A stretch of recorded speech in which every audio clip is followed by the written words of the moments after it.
जी अस्सलाम वालेकुम, क्या हाल है? सब लोग खैरियत से हैं। आज सुप्रीम कोर्ट ऑफ पाकिस्तान का फुल कोर्ट हो रहा है। इस फुल कोर्ट के अंदर क्या क्या हो सकता है ये हम आपको आज के व्लॉग में बताएंगे। और एक बहुत बड़ा सवाल ये है कि आखिर वेस्टर्न वर्ल्ड को, यानी अमेरिकन को, यानी इसराइलीज को,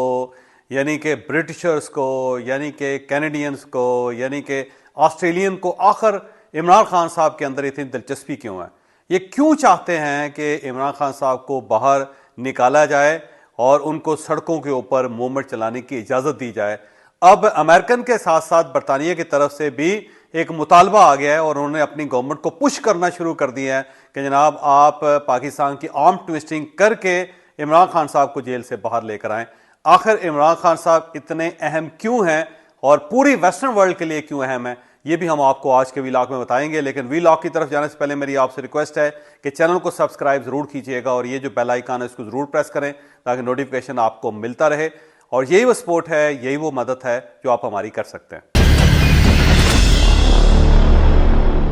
इमरान खान साहब की हमायत में इंग्लैंड के 20 MPs ने, यानी मेंबर ऑफ पार्लियामेंट्स ने अपने प्राइम मिनिस्टर को खत लिख दिया है और उस खत में उन्होंने ये मुतालबा किया है कि इमरान खान साहब जो हैं वो जेल के अंदर हैं, उनके ऊपर पॉलिटिकल मुकदमात बनाए गए हैं, वो मुकदमात गलत हैं और ब्रिटिश गवर्नमेंट को चाहिए, ब्रिटिश प्राइम मिनिस्टर को चाहिए कि वो अपना पूरा जोर लगा के इमरान खान साहब की रिहाई का बंदोबस्त करें ताकि इमरान खान साहब रिहा भी हो सकें और अपनी पॉलिटिकल एक्टिविटीज़ जो हैं उसको भी रिज्यूम कर सकें। और ये बाकायदा एक खत लिखा गया है एक दरख्वास्त की फॉर्म में जिसके ऊपर 20 MPs जो हैं उनके दस्तखत हैं और ये प्राइम मिनिस्टर के ऑफिस को पहुंचा दिया गया है। और बरतानवी प्राइम मिनिस्टर जो ज़ाहिर अभी नए इलेक्ट हुए हैं उनको प्रेशराइज किया जा रहा है कि आपको अपना वज़न इमरान खान साहब की हमायत के पलड़े में डालना चाहिए और साथ ही हुकूमत पाकिस्तान को मजबूर करना चाहिए कि वो इमरान खान साहब की रिहाई का बंदोबस्त करें। अब सवाल ये है कि क्या इस नौयत का ये पहला मुतालबा है या इससे पहले भी इस टाइप के मुतालबात हो चुके हैं? ये इस टाइप का पहला मुतालबा हरगिज नहीं है। आपको याद होगा कि जो अमेरिकन कांग्रेस है उसके 375 मेंबर्स हैं, उनमें से 375 मेंबर्स ने में से 368 मेंबर्स ने एक करारदाद पास की थी और उस करारदाद में इमरान खान साहब की हमायत का ऐलान किया गया था और अमेरिकन प्रेसिडेंट से यह दरख्वास्त की गई थी कि आप हमारी इस दरख्वास्त को गौर से पढ़ें और अपना सारा इन्फ्लुएंस, अपना सारा जोर जो है इमरान खान साहब की हमायत में आप इस्तेमाल करें और पाकिस्तानी गवर्नमेंट को पाबंद करें कि वह इमरान खान साहब को रिहा कर सकें। और साथ उसी करारदाद में यह मुतालबा भी किया गया था कि जो पाकिस्तान के अंदर अमरीकी सफ़ीर हैं उनको मौका दिया जाए कि वो जेल में जाके इमरान खान साहब से मुलाकात कर सकें और इमरान खान साहब की जो मुश्किलें हैं वो सुन सकें उनसे और उसके मुताबिक वो भी हुकूमत पाकिस्तान के ऊपर प्रेशर डाल सकें कि इमरान खान साहब को एक तो जेल के अंदर सहूलतें दी जाएं, उनको प्राइम मिनिस्टर का स्टेटस दिया जाए जेल के अंदर, और सेकेंडली जो इनके खिलाफ केसेस बनाए गए हैं उसमें से जो पॉलिटिकल केसेस हैं वो सारे ख़त्म किए जाएं और इसके बाद इमरान खान साहब को बाकायदा रिहा करके उन्हें इलेक्शन लड़ने की पूरी इजाज़त दी जाए। और ये करारदाद जो पास हुई थी ये इलेक्शन से पहले हुई थी और मुतालबा किया गया था कि इमरान खान साहब जो उनको सपोर्ट मिलनी चाहिए और इमरान खान साहब का ये हक है कि उन्हें आज़ाद किया जाए और वो बाकायदा अपना एक पॉलिटिकल रोल अदा कर सकें। फिर इसके साथ साथ वहाँ जो सेनेटर्स हैं अमेरिका के अंदर, जो कांग्रेसमैन हैं, वो अपने तौर पे भी बाकायदा लॉबी कर रहे हैं और उस लॉबिंग में वो अमेरिकन प्रेसिडेंट से भी दरख्वास्त कर रहे हैं और अमेरिकन वाइस प्रेसिडेंट से भी बात कर रहे हैं और उनसे भी दरख्वास्त कर रहे हैं कि जनाब आप मेहरबानी करके अपना पूरा वजन और पूरा प्रेशर जो है वो इमरान खान साहब की फेवर में इस्तेमाल करें। इस दौरान फिर एक और खबर आई कि 60 से ज्यादा कांग्रेसमैन ने दोबारा खत लिख दिया और वो खत जो बाइडेन को लिखा गया है जो ज़ाहिर अमेरिकन प्रेसिडेंट है, और उस खत में ये दरख्वास्त की गई है कि आप जाने से पहले, यानी आप जो नए इलेक्शंस हो रहे हैं इन इलेक्शन से पहले और अपना ऑफिस छोड़ने से पहले आपको चाहिए कि आप पाकिस्तानी गवर्नमेंट से राब्ता करके पाकिस्तानी गवर्नमेंट को समझा के और अपना पूरा इन्फ्लुएंस इस्तेमाल करके आप इमरान खान साहब की रिहाई का बंदोबस्त करें ताकि आपके जाने से पहले इमरान खान साहब जेल से बाहर आएँ और वो अपनी पॉलिटिकल एक्टिविटीज़ जो हैं वो स्टार्ट कर सकें। तो ये खत भी ज़ाहिर अमेरिकन प्रेसिडेंट तक पहुंचा और अभी तक उसका कोई खास जवाब नहीं आया। कुछ खबरें निकल रही हैं कि अमेरिकन प्रेसिडेंट ने इनकार कर दिया, उन्होंने कहा जी मेरा तो ये काम ही नहीं है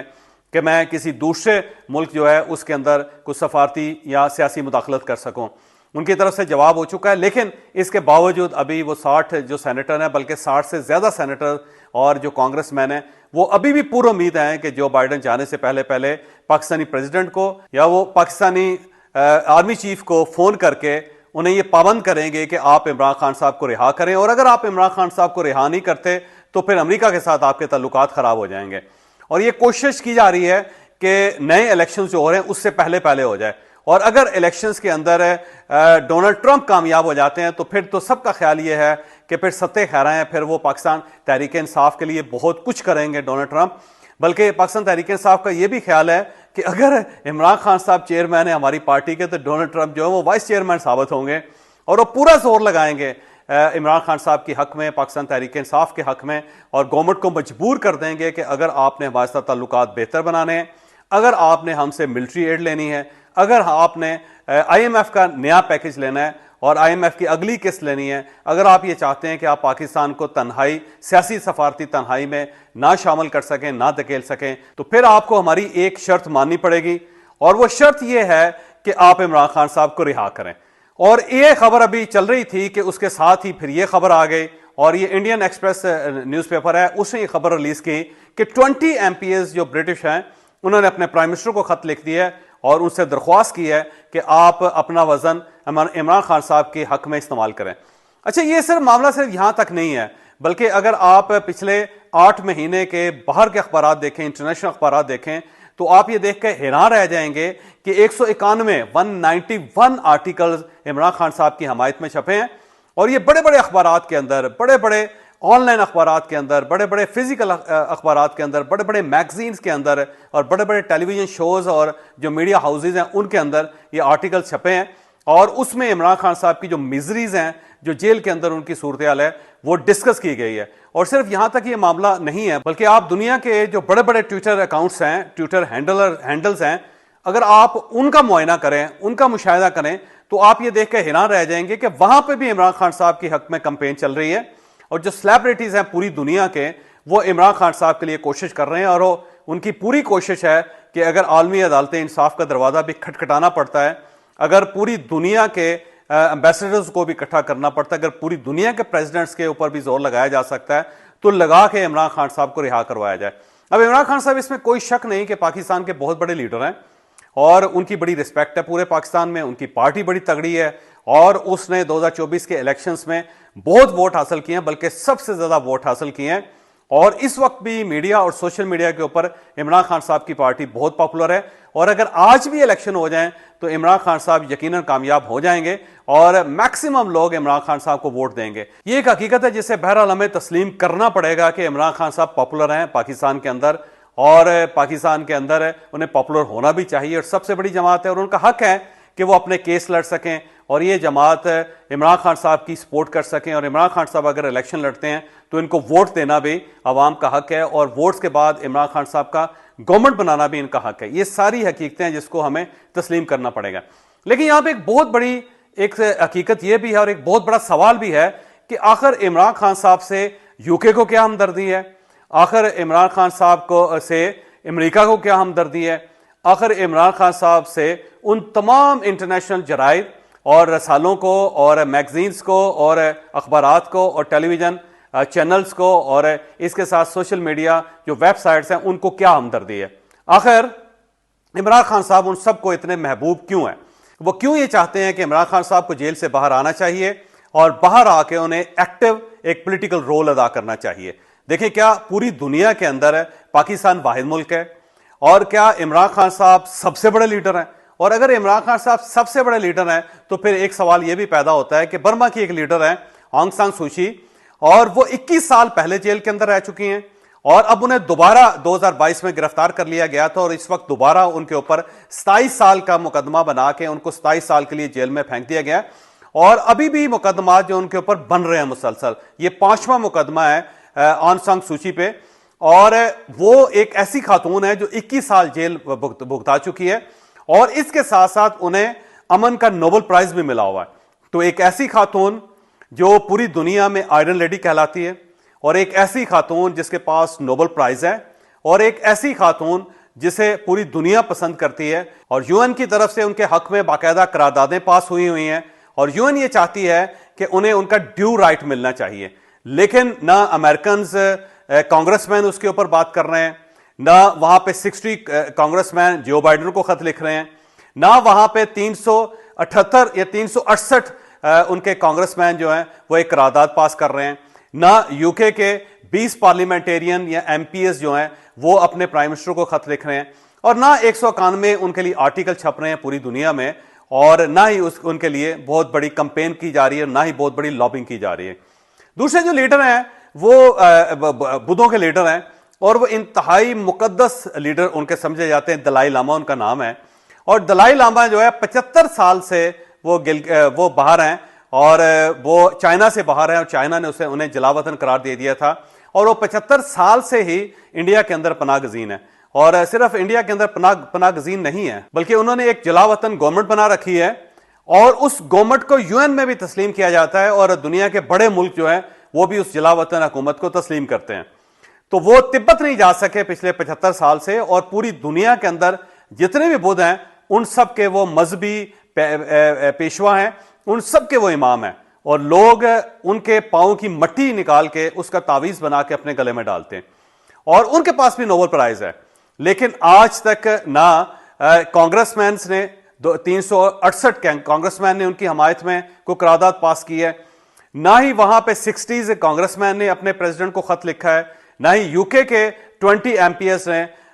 दलाई लामा के लिए किसी जगह पे लॉबिंग की है, और ना ही उन्होंने अपने प्राइम मिनिस्टर से कहा है कि आपको अपना सारा वजन जो है वो दलाई लामा के हक में डालना चाहिए, और चाइना को आपको मजबूर कर देना चाहिए कि जनाब जब तक आप दलाई लामा को वापस नहीं लेंगे उस वक्त तक हम आपके साथ तजारती ताल्लुकात को मुनक़ता कर रहे हैं। अब हम ना आपसे कोई चीज इंपोर्ट करेंगे ना आपको एक्सपोर्ट करेंगे। तो मेरा ख्याल है अमेरिका को यह कहना चाहिए दलाई लामा के लिए, क्योंकि उन्होंने तो इनकी जलावतन गवर्नमेंट को भी माना हुआ है, और उनके पास नोबेल प्राइज भी है, लेकिन ना यहां पे अमेरिका की तरफ से एहतजाज किया जा रहा है, ना कांग्रेसमैन जो है वो खत लिख रहे हैं, ना ही यूके के एमपीएस जो हैं वो अपने प्राइम मिनिस्टर से दरख्वास्त कर रहे हैं कि दलाई लामा के लिए आवाज बुलंद करनी चाहिए, जबकि वो इतने बुजुर्ग हो चुके हैं कि मेरा नहीं ख्याल कि कोई ज्यादा अरसा उनके लिए बचा है, लेकिन वो अपने मुल्क में नहीं जा सकते, वो तिब्बत नहीं जा सकते। लेकिन पूरी दुनिया इस जुल्म के ऊपर खामोश बैठी हुई है। और इसके अलावा सिर्फ ये लीडर्स नहीं, अफ्रीका के अंदर चले जाएं, आप लैटिन अमेरिका के अंदर चले जाएं, आप यूरोप के अंदर चले जाएं, बेतहाशा लीडर्स हैं, और ऐसे ऐसे लीडर्स हैं कि जिनकी जिंदगी उनके मुल्कों ने अजाब की हुई है, जो जेलों के अंदर पड़े हुए हैं, जो जलावतन हुए हुए हैं, जिनके पूरे पूरे खानदानों को कत्ल कर दिया गया है, लेकिन इसके बावजूद उनके लिए कोई आवाज नहीं उठा रहा। तो जब कोई आवाज नहीं उठा रहा तो बड़ी हैरत होती है कि इतने बड़े बड़े लोगों को आपने छोड़ के आपने सिर्फ और सिर्फ पाकिस्तान को क्यों सर्कल किया हुआ है, आप सिर्फ इमरान खान साहब के लिए आवाज क्यों उठा रहे हैं। तो ये एक बहुत बड़ा सवाल है जो मेरा ख्याल है आने वाले दिनों में पूछा जाना चाहिए, और आज भी पूछा जाना चाहिए। कहीं ऐसा तो नहीं है पाकिस्तान के अंदर जो माशी इस वक्त बेहतरी आई है, बाहर की दुनिया नहीं चाहती कि ये माशी बेहतरी आए, यहाँ पे डॉलर स्टेबल हो, यहाँ पे इकॉनमी बेहतर हो, यहाँ की स्टॉक एक्सचेंज बेहतर हो, जो पाकिस्तान का सिस्टम है उसके अंदर इस्तेहकाम आ जाए, एक पॉलिटिकल पोलराइजेशन खत्म हो जाए, सड़कें खुली हों, और तजारती ताल्लुकात पूरी दुनिया के लिए ठीक हो जाएं, सऊदी अरब की तरफ से इमदाद आ जाए, यूएई की तरफ से इमदाद आ जाए, और पाकिस्तान के अंदर ये जो लड़ाई मार कुटाई चल रही है ये बंद हो जाए। तो ये शायद वेस्टर्न वर्ल्ड नहीं चाहती, और वो चाहते हैं कि इमरान खान साहब बाहर आए, दोबारा क्यास हो, दोबारा कन्फ्यूजन हो, और उस क्यास और कन्फ्यूजन के दरमियान पाकिस्तान की इकॉनमी तबाह हो जाए, और जो ये इकॉनमी तबाह हो जाए तो फिर एक बहुत बड़ा सवाल उठाया जाए कि इतने बुरे मुल्क के पास एटम बम क्यों होना चाहिए, तो फिर पाकिस्तान के एटम बम के ऊपर हमला किया जाए, उसे हड़प लिया जाए। कहीं ऐसा तो नहीं है कि सिर्फ और सिर्फ ये सब कुछ इसलिए किया जा रहा है कि पाकिस्तान के अंदर बहरान दर बहरान होने चाहिए। मैं कतई ये नहीं कहता कि इसके अंदर इमरान खान साहब पार्ट हैं, इसका हो सकता है कि बाहर की दुनिया इमरान खान साहब को इस्तेमाल कर रही हो, और उसका मकसद सिर्फ ये हो कि पाकिस्तान के अंदर बहरान होना चाहिए, पाकिस्तान के अंदर कोई चीज स्मूथली नहीं चलनी चाहिए। तो ये एक सवाल है जिसका मेरा ख्याल है पाकिस्तान के लोगों को हल या जवाब तलाश करना चाहिए, और इस पर सोचना भी चाहिए। आज सुप्रीम कोर्ट ऑफ पाकिस्तान का फुल कोर्ट है, और ये वो फुल कोर्ट है जिसका मुतालबा जस्टिस मसूर अली शाह साहब जस्टिस काजी फायजीजा साहब से करते रहे हैं। अब या अफरीदी साहब बनते ही उन्होंने चीफ जस्टिस, उन्होंने आज फुल कोर्ट कॉल कर लिया है। अब ये जो फुल कोर्ट है इसके ऊपर पूरे पाकिस्तान की नजरें लगी हुई हैं। सब लोगों का ख्याल है कि कहीं ऐसा ना हो कि कोई ऐसा कानून बन जाए या कोई ऐसी रवायत बन जाए कि जिसके बाद गवर्नमेंट को दोबारा एक 27वीं और 28वीं तरमीम करनी पड़ जाए, और वो जो कहते थे कि अगर मर के भी चैन ना आए तो किधर जाएंगे, कहीं ऐसा ना हो कि आज का जो फुल कोर्ट है वो पूरी गवर्नमेंट और तमाम सियासी इत्तेहाद जो है उसकी उम्मीदों के ऊपर पानी फेरता है। अब ये फुल कोर्ट कहीं गवर्नमेंट के गले का फंदा बनने वाला तो नहीं है। ये मेरा ख्याल है चंद घंटे आपको इंतजार करना पड़ेगा, उसके बाद हर चीज खुल के आपके सामने आ जाएगी। और अगर जस्टिस याहिया अफरीदी साहब ने अपने दूसरे दो दोस्तों को साथ मिला के सुप्रीम कोर्ट ऑफ पाकिस्तान के अंदर काम करना शुरू कर दिया तो फिर मेरा ख्याल है गवर्नमेंट को परेशान हो जाना चाहिए, क्योंकि फिर इनके साथ वही हुआ है जो इनके साथ नहीं होना चाहिए। इजाजत दीजिए, अगले व्लॉग में मुलाकात होगी।